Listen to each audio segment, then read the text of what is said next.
Le 29 janvier 1944, à la nuit tombée, s'est jouée ici l'une des actions les plus spectaculaires de la résistance en Dordogne. Ils ont traversé à pied, de nuit, les voies pour arriver jusqu'à la rotonde.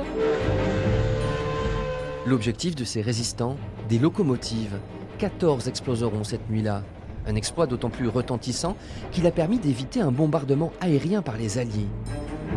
Parmi l'équipe de sabotage, il y avait le père de Sylviane, Roger Ranoux, dit Hercule, qui a donné son nom aujourd'hui à l'esplanade de la gare.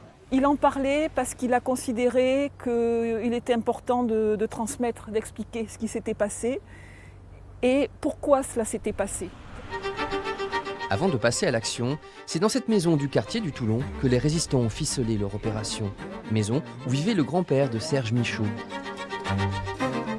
Les plans de la gare de Périgueux ont été dépliés ici. Le grand-père Walter, Charles Walter, s'était procuré les plans. Et c'est derrière ces murs, dans la salle à manger, qu'ils ont mis en place l'organisation de cette attaque.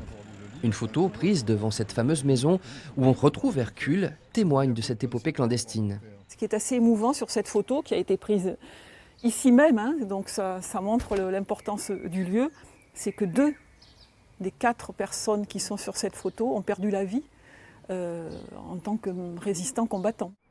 Ils étaient tellement jeunes, moyenne d'âge 21 ans. Communistes, gaullistes ou simplement patriotes, ils s'étaient retrouvés ensemble dans un groupe nommé Ceux de Lucien Sampé, en hommage à un journaliste de l'Humanité fusillé par les Allemands. Quitter sa famille, quitter son travail, ses études, ses amours pour aller se battre dans des bois inconfortables, il fallait déjà avoir un esprit très, très particulier. Serge Ruot a rassemblé tous les souvenirs et documents disponibles pour raconter cette aventure collective. Frères d'ombre retrace l'odyssée en résistance de ces jeunes gens dont beaucoup, morts au combat, n'auront jamais vieilli.